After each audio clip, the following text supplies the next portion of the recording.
Good afternoon, everybody. Welcome. Thanks for coming. I am extremely pleased that we switched from the other room. Wow.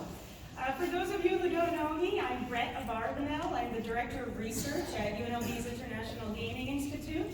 And I am joined by two very interesting people here. I am extremely thrilled to say that I'm the least interesting person on this stage. All the way to my right, we have Andy Bloch. Andy is our wonderful IGI friend. He has an incredible long history of interesting experiences in the gambling world.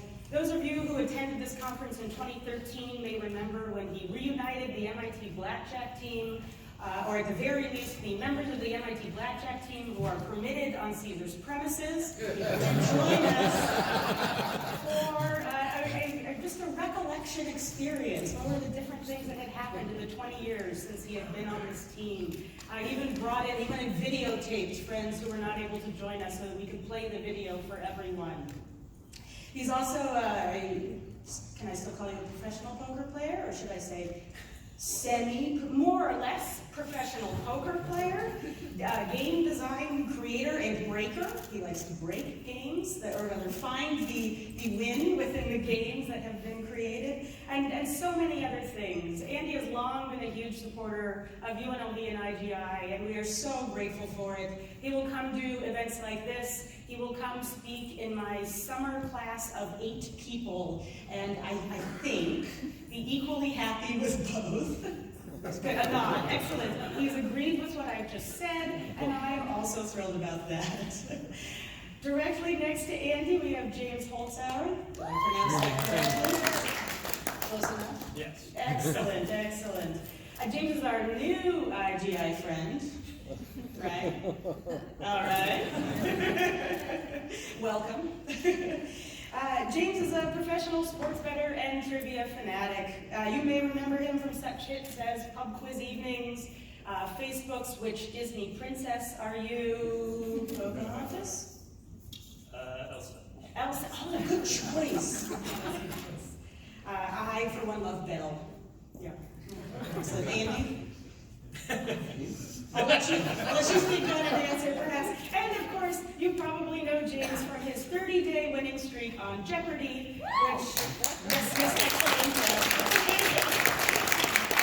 Where he is currently, TBD, the second on the regular game winnings list. So thank you both for joining us here today.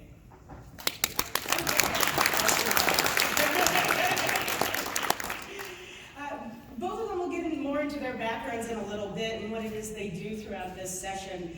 We're here to talk today a little bit about sports betting, Jeopardy, poker, blackjack, and how all of these concepts overlap and how they sort of mix together and how they're used outside the world of gambling.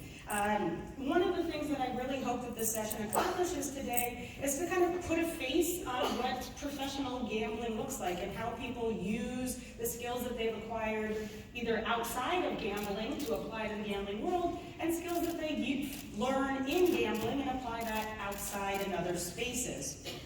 So not everything is really what you see on TV. These guys are kind of the personification of all the numbers that you've probably seen on screens in all of these rooms for the last 2.5 days. We're putting a face onto these types of things. So really, without further ado, let's get started.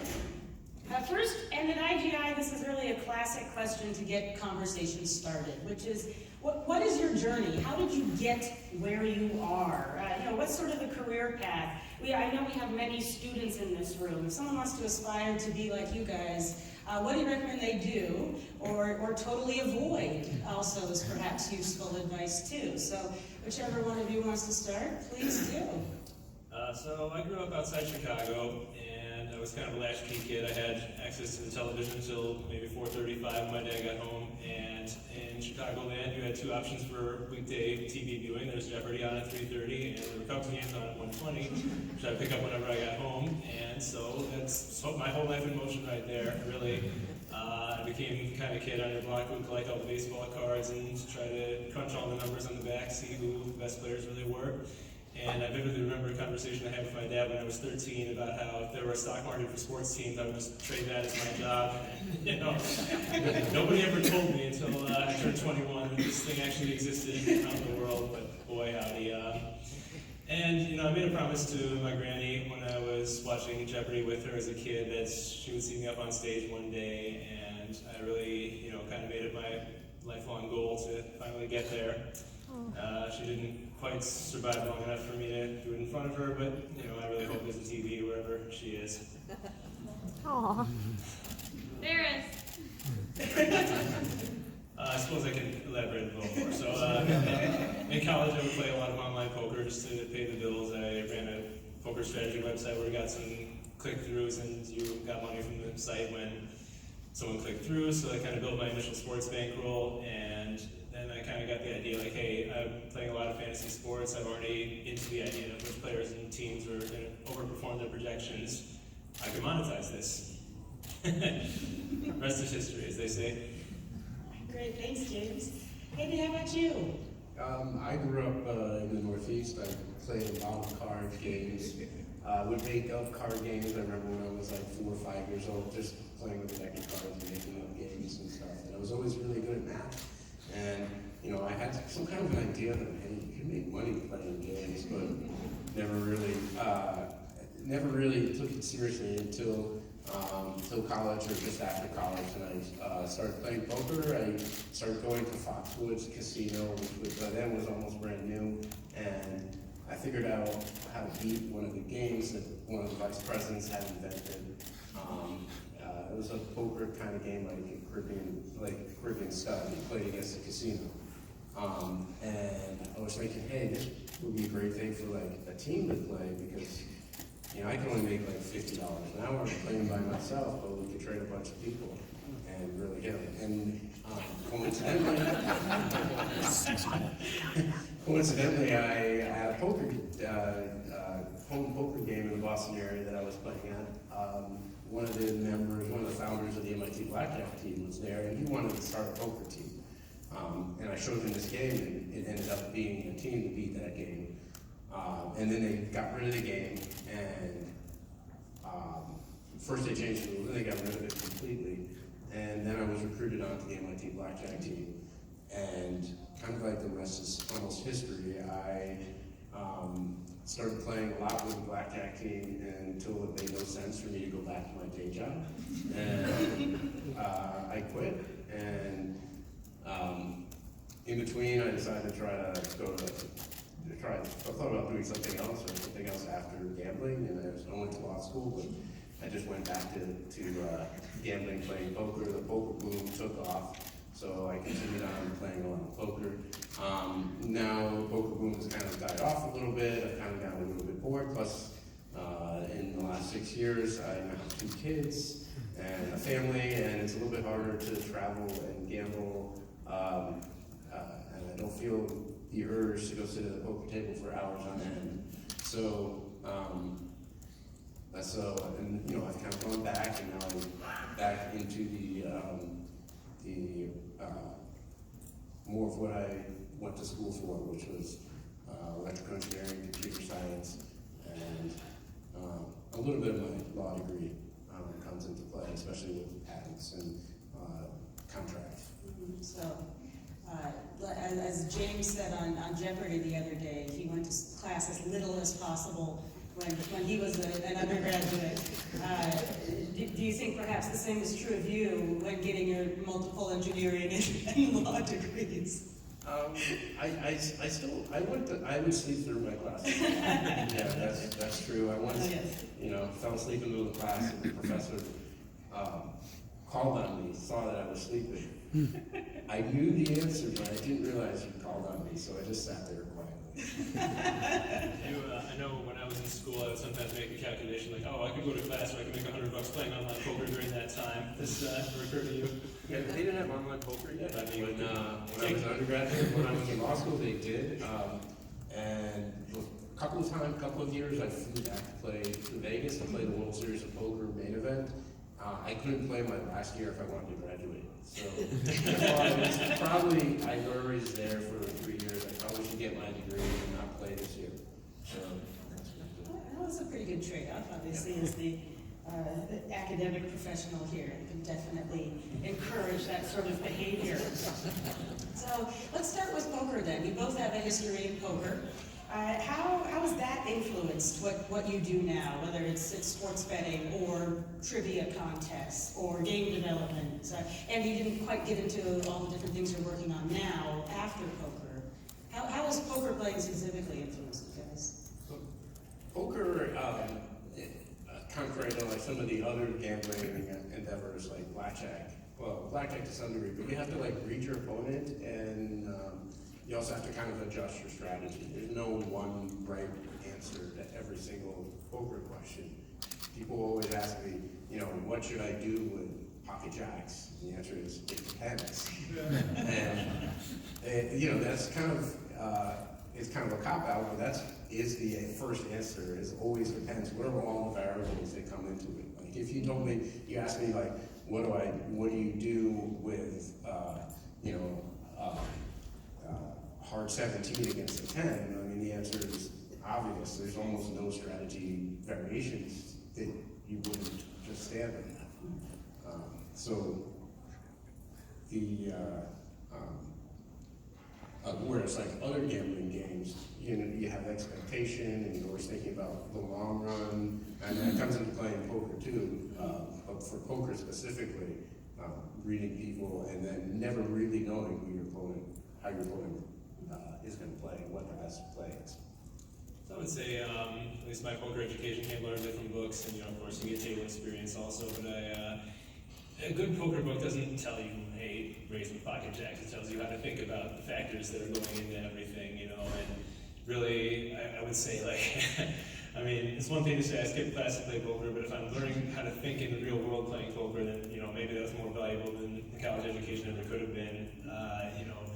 When I was trying to formulate a strategy for Jeopardy, I would, I think the typical player just watches at home and says, hey, everyone's playing this way, let's do it that way. But, the gambler, it says, okay, let's dissect every part of the game and see where can I be playing better than everyone else's, what is the value of having control of the board? It's to hunt the daily double. Where can I find the daily double? How much should I be betting when I'm there? I shouldn't just toss out a number, let's figure out how much is the right amount to bet in that spot, and kind of, and sports betting the same thing, how much is this information worth to me? What are the odds of this football game will land exactly on the 7 points? These are important things you got to think about beforehand so that when you're in a high pressure situation, you know what to do, make the right move. Does bluffing ever come into play for you guys these days? With my kids sometimes. And then they call your bluff. And then I don't think they've learned bluffing yet. That's the problem, maybe. yeah. Same answer. I suppose you sometimes will make a bet with your bookie that you normally wouldn't, just because it's good to not only play the same things over and over and beat them consistently. It's a good way to get yourself barred pretty quickly. Good thing you weren't holding this conference in the sports book, or maybe I wouldn't be here. It usually didn't walk the long way around that.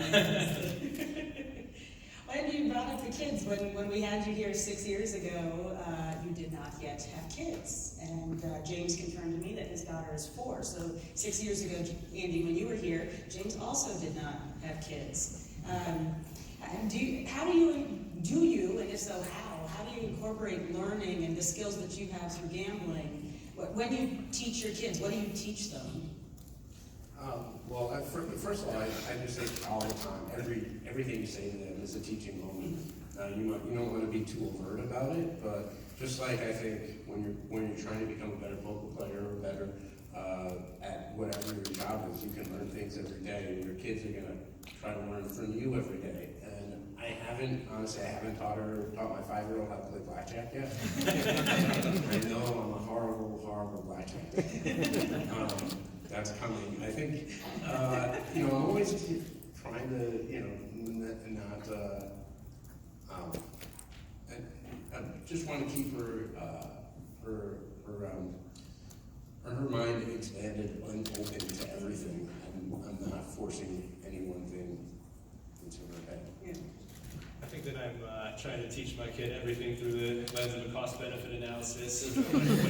What can you get out of this? What's it going to cost you? And so far, this works so well that she tried to dart across traffic to get a dandelion from the other side of the road the other day. So we're not quite there yet. But yeah, I think there's really valuable lessons in the gambling world about knowing upsides and downsides and your probabilities of success. She's 4, but maybe by the time she's 10, she can be working this in her daily life. All right, great. Well, one of the things that I've seen come up now, one in recent interviews I've seen with you, James, and Andy, I know that we've talked about this in the past, and I've seen you talk about this in other instances too, which is kind of how people view the professional gambling profession. So when someone says, hey, what do you do? And when someone asks me what I do, right? And I say, well, I'm a professor. And they say, great. Because I do this when I go through immigration a lot in other countries. I say, why are you here? Business. Oh, what do you do? I'm a professor. Ah, what do you teach? Well, gambling. Say what? That's a common response. What is your experience when you talk about this with others who might not be part of the gambling world? So from my experience, when I tell people I'm a pro sports bettor, they ask me a follow-up question about poker. Because they hear pro gambler, they think poker player, and it's the only thing they can conceive of. I know a lot of poker playing friends have told me that when they met someone new, they used to say, oh, you're a poker player, do you know Dan Bilzerian? And now they say, oh, you're a poker player, do you know James Holzhauer? So I think that's a good trade, but... They're probably trading up, right? Yeah. It's gotta be.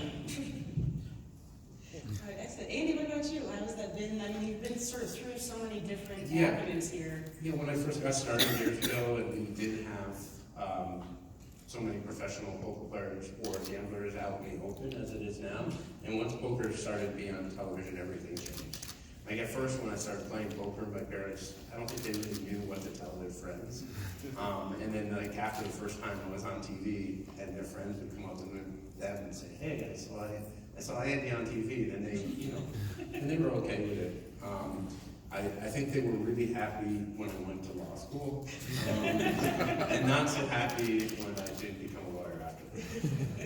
But, aren't they proud now? You're using your law in your everyday life. Yeah, I think so. Oh, excellent, excellent. My dad sent an email, "You're a proud dad," for the first time in a long time recently. So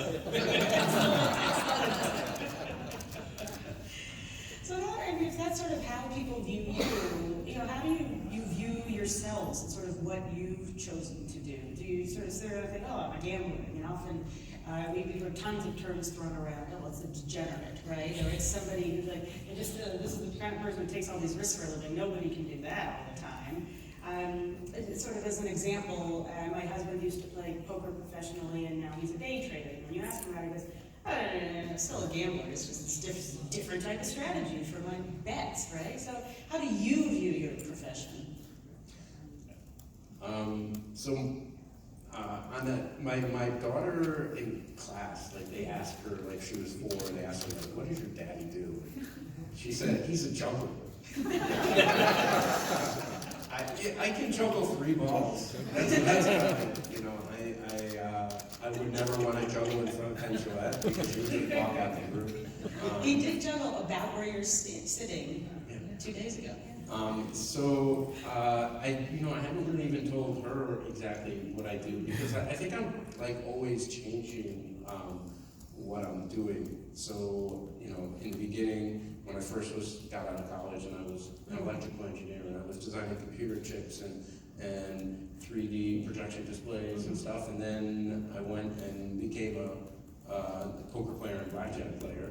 And for a while, I didn't know what to tell people about what I did, and I didn't really necessarily want the reaction, and so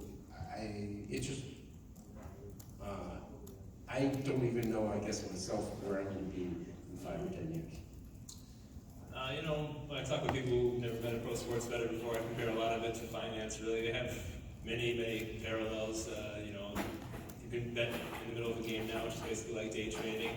You can bet on futures things, which have futures index. You can, kind of run a long-short hedge fund, honestly, with futures and individual game markets. They have derivatives. They got all kinds of different things you can play around with. So, maybe most people would see me as a finance professional, but I kind of think I am one.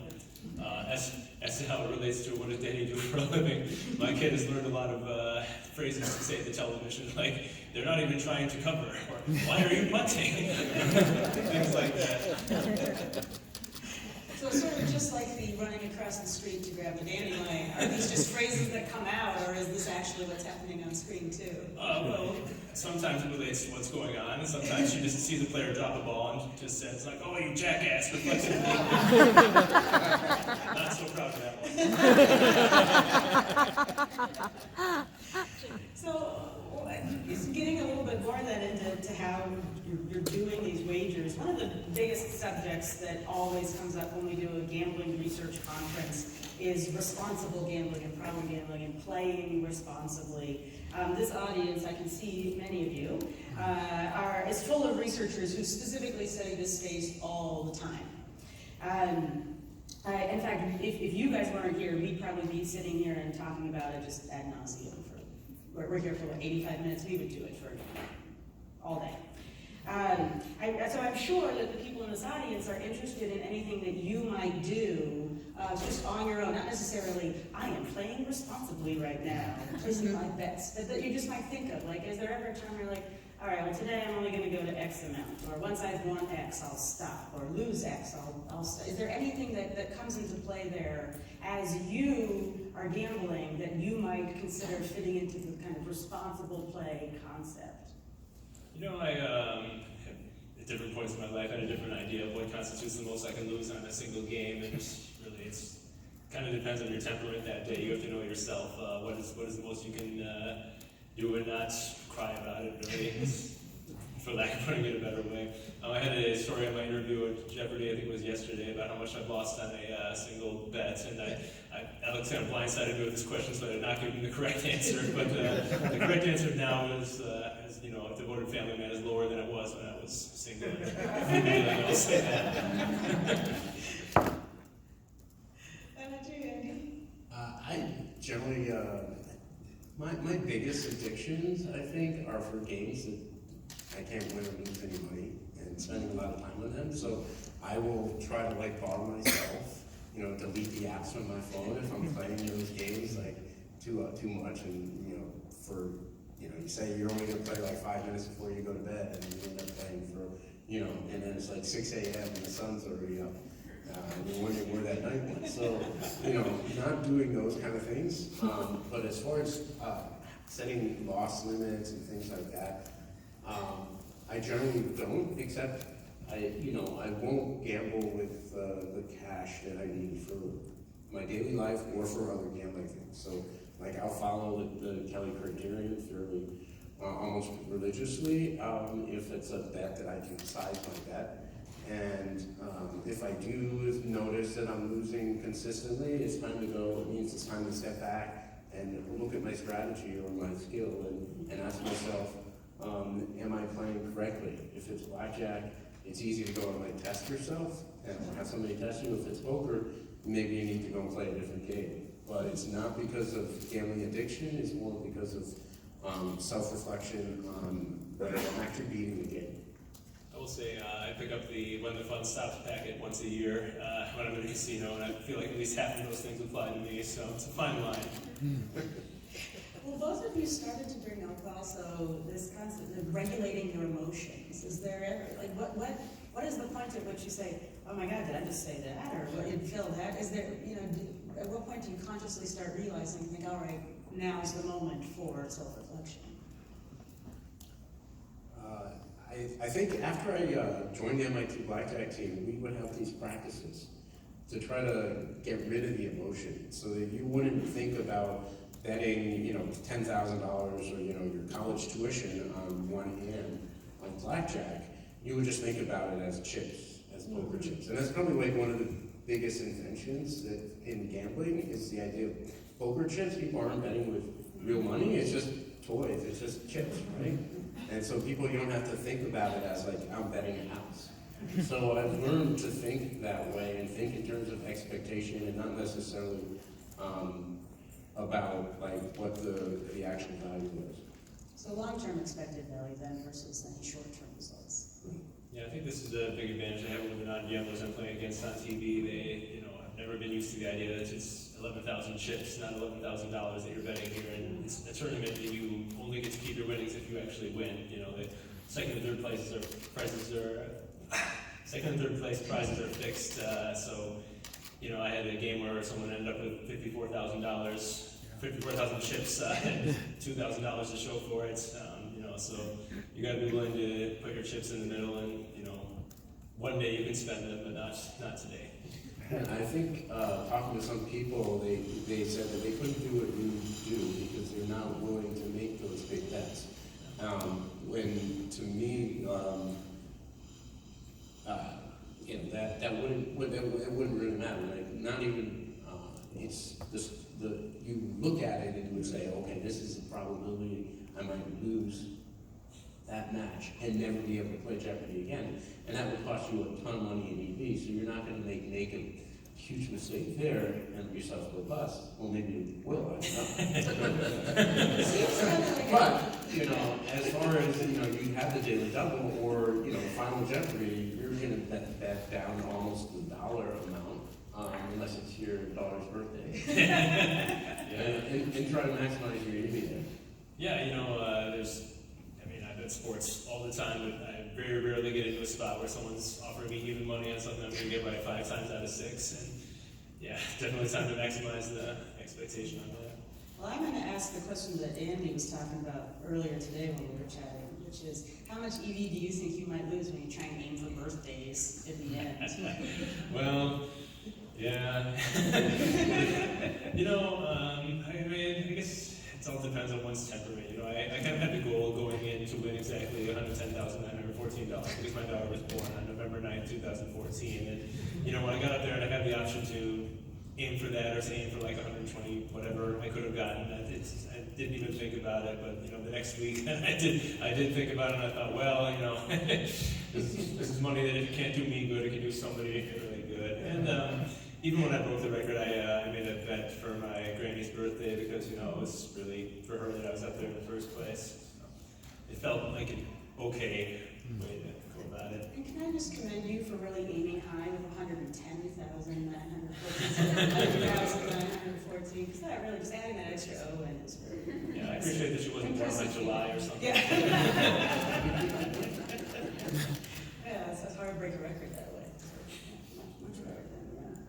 So I'm curious then, as you talk about sort of this almost like a dissociation, you can separate kind of the cash value from this chip value. Is that similar to, for example, you play a poker tournament and you have to, if you win with 1 million chips, well, first prize might not be $1 million, it might be like $50,000. Is that sort of a similar thought process for you? Yeah, it's infuriating to me how the World Series keeps inflating the chip values. In the beginning of the World Series, if you bought into a $10,000 tournament, you got 10,000 in chips. If you bought into a $1,500 tournament, you got 1,500 in chips. And now they're inflating it, and you can buy into like a $500 tournament and get 60,000 in chips. Okay, but then they raise the lines in proportion sometimes, and so people, they just think, I get 60,000 in chips, and they love it. They don't realize that it's not necessarily any better for them. And I think it actually makes the game worse because a lot of people sit there, they got a 10,000 chip bet they're facing, and they're sitting there and they'll sit there for like 5 minutes thinking about it. And I'm like, that's $100. If it was a $100 bet they had no facing, most of them would make the decision in 5 seconds. So I think it's almost the opposite in poker tournaments. Because people now think those chips are real money when they're almost worthless. I have nothing to contribute to this question, so I'm going to go back to the last one. Immediately after I won with $110,914, I read someone online being like, oh, she's so sweet. You know, 10 years from now, his daughter's only 4 now, but when she's 14, she's going to look back at this episode, and it's still going to be the record to tell for all these years. And it's like, oh, God damn it, you know, what have I done? Well, you know, during the angsty teen years, you'll probably see that she really appreciates it better now. So, I think that will really work out well. Do you ever play poker? I mean, these days do you play poker or just not anymore? Oh, I can't remember the last time I actually played poker. Probably 9 years ago, something like that. What really drove the switch? Was it a switch over to sports betting, or? Yeah, well, you know, I would say leading up to the UIGEA, I was still playing a decent amount of online, but after that just seemed like, even though there was some companies who were still dealing business in the U.S., it seemed like too big of a risk. A lot of my money was tied up in NetTeller when they got shut down. It's a great thing that they eventually paid me, because I'm not sure I would have ever gambled again if that had been lost. But yeah, like, I was doing a lot of things like futures my first year that's really involved me tying up your money for a long time, so I just, had to do daily monitoring of that, and I didn't really have the time for poker anymore. And Andy, how about you? How often do you play these days? I play a little bit every World Series. I don't play a lot in between. This World Series, I think I'm gonna get to play more poker tournaments because my kids are a little bit older. But when your wife is 8 or 9 months pregnant, you really can't go and play a poker tournament because you get called up at any point and say, okay, it's time, I'm going to the hospital, and you might be sitting there at the final table. I do have a friend that won a bracelet while his kid was being born, and he regrets it, even though he won the bracelet. So that makes it hard. But now they're almost 2 and 5, so I should be able to get out of the house with them. I plan to take a vacation at the beginning of July, and someone emailed me offering to buy me into the World Series of Poker main events. And I'm thinking, like, okay, how much of my schedule do I need to clear? 14 consecutive days in case I make it to the final table. Ugh. Probably Vacation time then, yeah, that's all right. Well, one of the things that you mentioned, James, was UNGA, which obviously was a massive shift in how people were consuming not just poker, but then eventually all forms of gambling in the online space throughout that time. As you were able to start placing bets online on sports or doing online poker or any of these other pieces,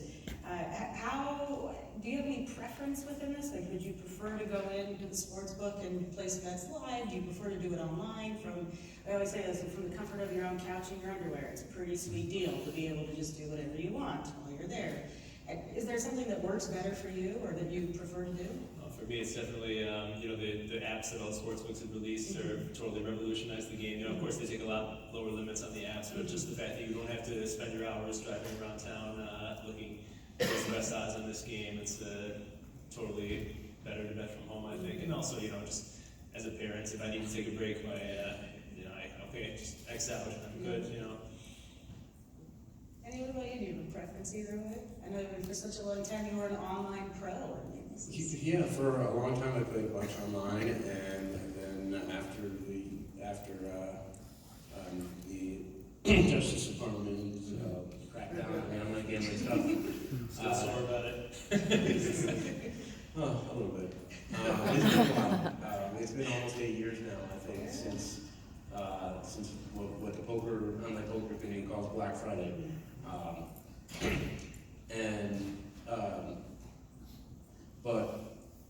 So, as a parent, it would be nice to be able to play online, and I can play online on World Series of Poker site.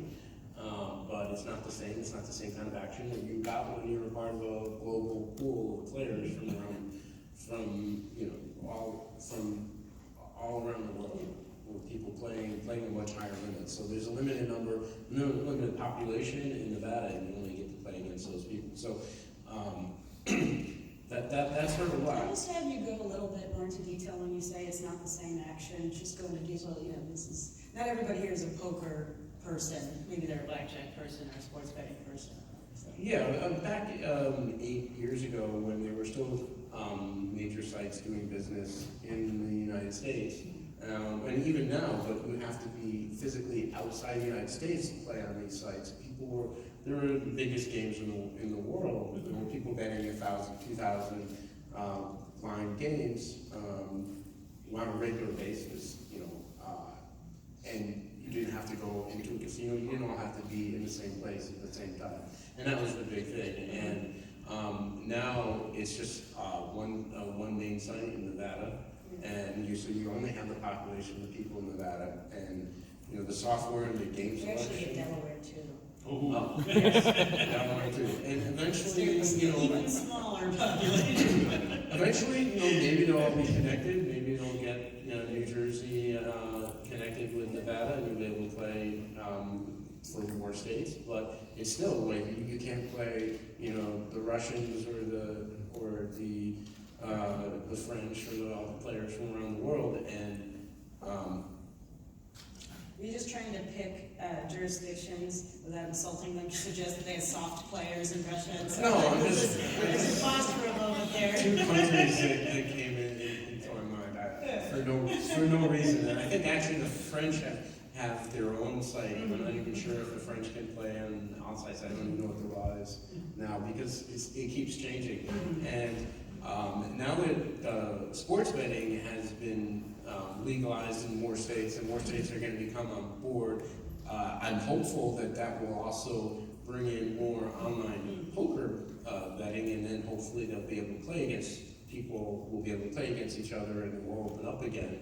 But right now, if I want to go play a poker game, I'm not going to go open my computer up and play. I do sometimes. I'll play, you know, the low limits or whatever is on WSOP, and it's fun, but it's not the same. But I'll try it down, and I'll try it down the, you know, the World Series or Bellagio or the Aria, wherever those games are going. But when you have it's nice when I don't have to go and leave my house and I can watch my kids at the same time. Like, I can't bring a 4-year-old into the casino. You haven't tried, right? Yeah. Well, I could bring her in, but like, she would not be happy. Look at the edge on the I'm not even sure if they let people sit at the rail to look into the poker room. Like, they won't let you sit and watch a slot machine. We were eating dinner at one of the casinos, and you know, after dinner, we just walked past the slot machines, and like they yelled at us for like walking wherever we were walking or pausing for a second too long behind the slot machine. So Should take her to the craps machine with the giant dice. My kid loves that. oh yeah. It's like playing trouble. Yeah.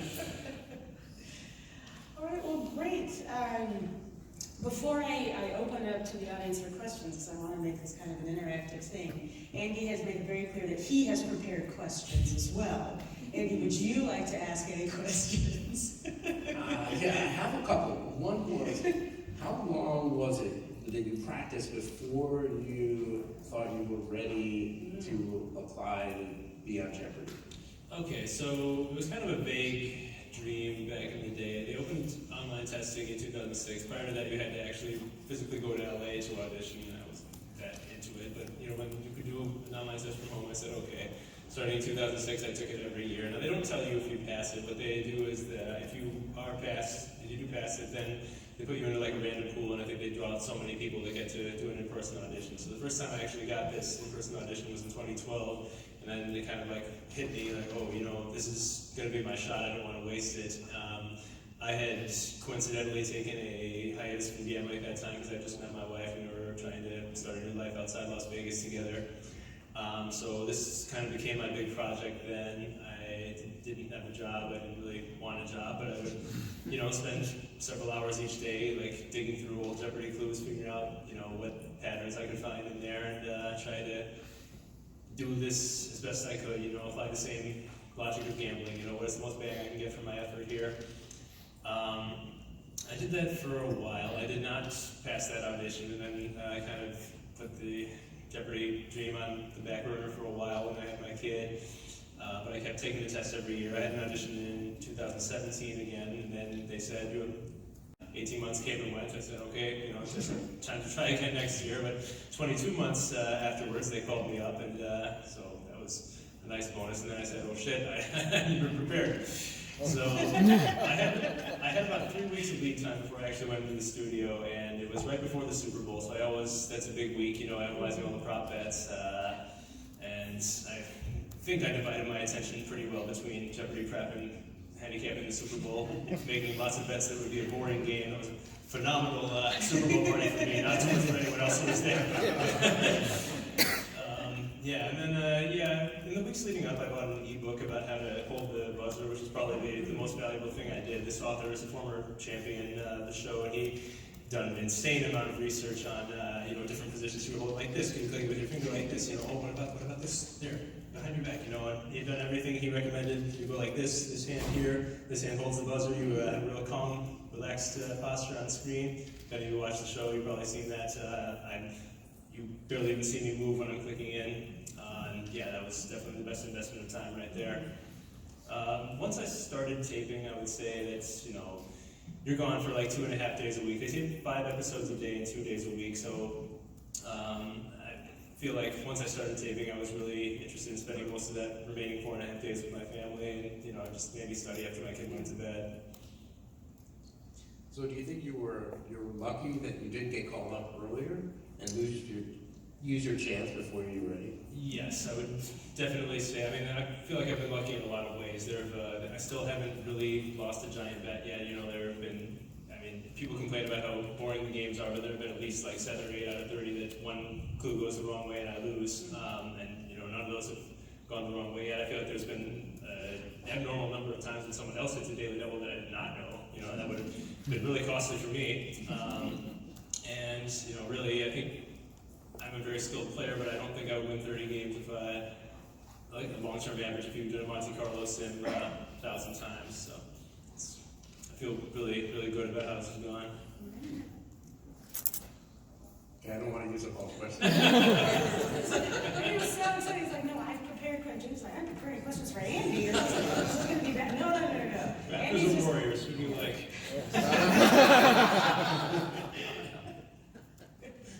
Andy's just demonstrating that very studious nature that took him through multiple degrees.